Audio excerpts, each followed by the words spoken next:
नमस्कार। आप हैं योशिता पांडे के साथ। आपको बता दें कि 8 सितंबर 2025 से श्राद्ध शुरू हो रहे हैं। अश्विन मास कृष्ण पक्ष में श्राद्ध प्रारंभ हो रहे हैं। 8 सितंबर 2025 से ये शुरू हो जाएगा और ये 21 सितंबर 2025 तक सर्वपितृ अमावस्या है। हालाँकि आज श्राद्ध की पूर्णिमा है, कई लोगों के यहाँ पूर्णिमा के दिन भी लोग पितृ मतलब लोग गुज़रे होंगे, तो कई लोग पूर्णिमा के दिन भी ये चीज़ें करते हैं, जो तर्पण विधि है, वो चीज़ें भी करते हैं। श्राद्ध जो है, ये जो समय है, ये पितरों को याद करने का समय है, आपके पितरों को याद करने का समय है। उनको श्रद्धांजलि देने का समय है और ये सर्वश्रेष्ठ समय कहा जाता है पितरों को याद करने का, पितरों को श्रद्धांजलि देने का। आपको बता दें कि पितृपक्ष में जो ये 15 दिन जो पितृपक्ष चलता है, कई बार मेरे पास जो क्लाइंट्स हैं वो आते हैं, वो पूछते हैं कि क्या करें, क्या ना करें? क्योंकि बहुत सारी भ्रांतियाँ भी फैल रही हैं। हर कोई अपने हिसाब से चीज़ों को करना चाहता है। हर कोई अपने हिसाब से चीज़ों को थोड़ा-सा मॉडिफ़ाई भी कर लिया है। ठीक है, उस पे बाद में फिर कभी दूसरी वीडियो पे बात करेंगे। देखिए एक चीज़ होती है, क्यों पितृपक्ष 15 दिन के लिए ही होता है ना? समझ रहे हैं मेरी बात? इस वक़्त जो भी पितृ होते हैं, जो भी लोक में होते हैं, वो दरवाज़े खोलते हैं और बोलते हैं कि जाइए और आप लोग जा कर के देखिए, जो आपके परिजन हैं, जो आपके अपने लोग हैं, वो आपको कितना याद करते हैं। मतलब जब वो 15 दिन में आते हैं, सारे ही पितृ अपने-अपने घरों में जाते हैं, अपने परिजनों को देखते हैं और वो महसूस करते हैं। कई बार ऐसा होता है कि वो जो तिथि होती है, जिस तिथि पर गुज़रे होते हैं, उस तिथि पर कई लोग करते हैं कुछ तर्पण, दान जो भी है करते हैं, कई लोग नहीं भी करते हैं। तो कोशिश ये करिए कि ये जो 15 दिन का समय है, अपने पितरों को याद करने का है, ये दिन उनको समर्पित करिए।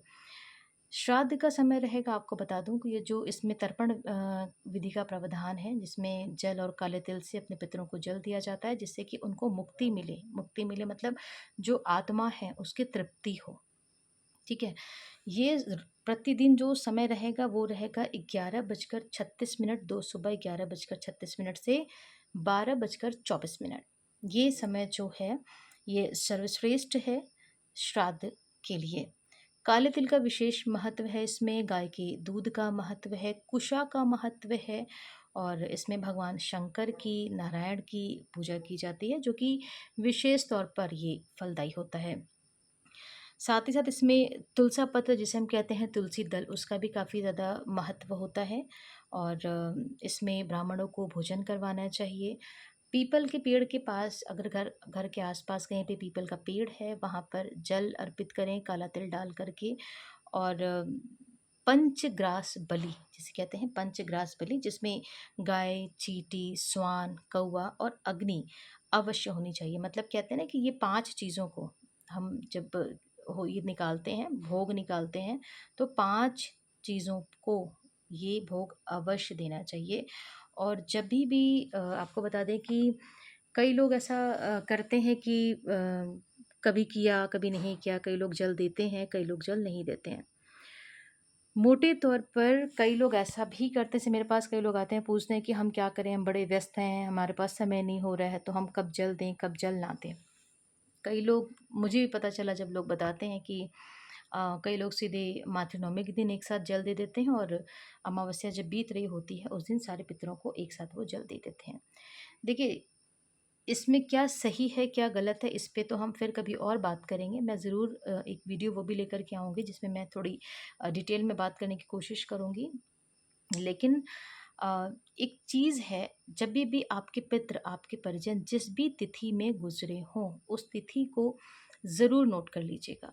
उस तिथि को, जो कि 15 दिन का समय चल रहा हो, उस तिथि में वो आपके परिजन की तिथि कब पड़ती है, उस दिन आप अवश्य भोजन करवाएँ। अगर कोई पुरुष है, पुरुष की मृत्यु हुई है, तो आप पंडित जी को बुला कर के भोजन करा सकते हैं। अगर कोई महिला की मृत्यु हुई है और वो सुहागन गई हैं, तो पंडिताइन को भोजन कराने का प्रावधान है, आप वो भी कर सकते हैं। और अगर आपको ये ज़रूर करें, पितरों की फ़ोटो सामने रखें, उनको भोग अर्पित करें, जो मैंने आपको बताया कि पंचग्रास बलि का जो प्रावधान है, वो भी करिए। पहले पंचग्रास बलि निकालिए, उसके बाद अपने पितरों को भोग लगाइए, जो भी आपके पितर हैं, उसके बाद आप सब परिवार, सब लोग भोजन ग्रहण करें, ये ज़रूर करें। दूसरी बात ये होती है कि कई लोग बोलते हैं कि क्या करें, क्या ना करें, हमें करना चाहिए। मतलब बहुत सारी भ्रांतियाँ होती हैं दिमाग में चीज़ों को लेकर के। मेरा मानना है जो मैंने बचपन से सीखा है, जो मैंने अपने गुरुजी से सीखा है, जो मैंने अपने माताजी से सीखा है, मैं वो आपको शेयर कर रही हूँ यहाँ पर कि ये जो मैंने आपको बताया वो तो ज़रूर करें। कई बार ऐसी स्थितियाँ होती हैं कि आप बहुत कुछ विधि-विधान से चीज़ें नहीं कर सकते हैं। कई बार ऐसी स्थितियाँ बन जाती हैं जीवन में। उसका सीधा-सा मतलब है कि अगर आप नहीं कर पा रहे हैं विधि-विधान से चीज़ों को, तो आप हरे चारे का दान कर सकते हैं, गाय को हरा चारा खिला सकते हैं। और अगर आपको लगता है कि वो भी स्थिति नहीं है, कई बार ऐसी स्थितियाँ बन जाती हैं जीवन में, तो आप खुले आसमान के नीचे जाइए, दोनों हाथ ऊपर करिए और मानसिक तौर पर अपने पितरों को तर्पण करिए या तर्पण करिए, ये कह लीजिए कि आप उनको जो भी आपको उनको भोग देना है, जो भी आप देना चाहते हैं, वो आप उनको ज़रूर दें। क्योंकि देखिए, जो पितृ हैं या जो हमारे प्रभु हैं, ईश्वर हैं, अभी पितरों की बात हो रही है, तो मैं ये कहूँगी कि वो कहते हैं ना कि आपके भाव के भूखे होते हैं। भाव बहुत महत्व रखता है किसी भी चीज़ में, किसी भी रिश्ते में, आपस में भाव बहुत महत्व रखता है। तो सबसे पहले तो आप वो जैसे मैंने आपको बताया वो करें।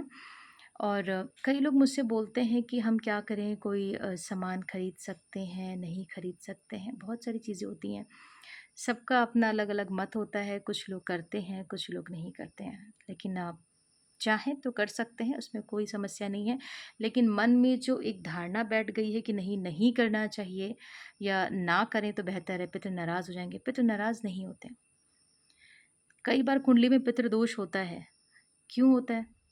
वो पितृदोष जो होता है, आप अगर आपकी कुंडली में पितृदोष है, तो आप देखिएगा आपके पहले की जो जनरेशन है उसकी कुंडली में भी ज़रूर पितृदोष होगा। उसके पहले की भी जनरेशन में पितृदोष होता है। तो मैं ये कहूँगी कि 7 पीढ़ियाँ जो चली आती हैं, जो मैंने अभी तक पढ़ा है, लगभग ये कहा जा सकता है कि उन सभी में कहीं न कहीं कुछ न कुछ होता है। पितृदोष ऐसे ही आपकी कुंडली में नहीं हो जाता है। और एक चीज़ मैं आपको और बता रही हूँ, सबसे महत्वपूर्ण बात कि इंसान को जीते जी पूछना चाहिए। समझ रहे मेरी बात? आप बहुत बातें करे, अरे हमने ये किया, हमने वो किया, उससे कोई फ़र्क नहीं पड़ता। आत्मा जो होती है ना, आत्मा महसूस करती चीज़ों को। आपके पितरों की जो आत्मा है, आपके अपनों की जो आत्मा है, आपकी जो आत्मा है, वो महसूस करती है। तो जीते जी लोगों का सम्मान करें और मरने के बाद अगर पितृ बन गए हैं, वो तो करना ही करना है, लेकिन जीते जी ज़रूर सम्मान करें। एक और बात मैं आपको बताऊँ कि कई बार मुझे लोग बोलते हैं कि जो अगर हम ये सारी चीज़ें करते हैं, तो क्या पितृ खुश हो जाते हैं? देखिए, अ, खुश होने का जो मतलब है, खुश हो भी सकते हैं अगर आप कर्म सही करते हैं, अपने आप को सही रखते हैं, तो खुश ज़रूर होते हैं। और एक बात मैं आपको और बताऊँ कि 15 दिन लगातार अपने घर में दक्षिण की तरफ एक दिया ज़रूर जलाइएगा। अपने पितरों के नाम से एक दिया ज़रूर जलाइएगा, वो बहुत ज़रूरी है, ठीक है?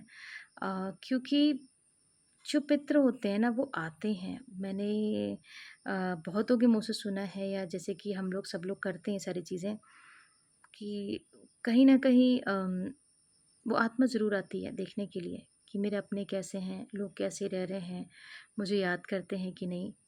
और एक चीज़ मैं आपको और बताऊँ कि जैसे कहते हैं ना कि अगर कोई व्यक्ति अब इस दुनिया में नहीं है, उनके कपड़ों को शीघ्र अतिशीघ्र आप दान कर दें। उसकी वजह है, वजह ये है कि जो आत्मा होती है ना, वो शरीर में जाने की कोशिश करती है दोबारा। उसको उस बंधन से मुक्त करें क्योंकि आत्मा को लगता है कि कपड़ा तो मेरा है, पहनना तो मुझे चाहिए था, अभी मैं क्यों नहीं पहन पा रही हूँ या क्यों नहीं चीज़ें हो पा रही हैं। तो कोशिश करिए, इसका भी ध्यान रखिएगा। और जैसे मैंने आपको बताया है कि दक्षिण की तरफ मुँह करके तर्पण करें, जल दें। कुछ नहीं है आपके पास तो कम से कम काला तिल ज़रूर मिला लीजिएगा और जितना हो सके लोगों की मदद करिए। और जितने आश्रम हैं, जहाँ पर लोगों को आवश्यकता है, वहाँ पर कुछ न कुछ अपने श्रद्धानुसार ज़रूर दीजिएगा। अगली वीडियो में मैं आपको बताऊँगी कि कई लोग मुझसे बोलते हैं कि जो जल दें तो कौन दे, कौन ना दे, बहुत सारी चीज़ें हैं, बहुत विषयों पर बात करेंगे। लेकिन फ़िलहाल मैं आपको ये बता दूँ कि आप जो मैंने बताया वो करिए और अपने पितरों से प्रार्थना करिए कि आपसे जो भी जाने-अनजाने गलती हुई हो, उसको वो माफ़ करें और आपसे खुश हों। पितृ विसर्जन कैसे करते हैं उसकी भी विधि मैं आप लोगों के साथ ज़रूर साझा करूँगी अपने अगली वीडियो में। तो इसका ज़रूर ध्यान रखिएगा और पितरों को दिल से याद करिए और दिया ज़रूर जलाइएगा। नमस्कार।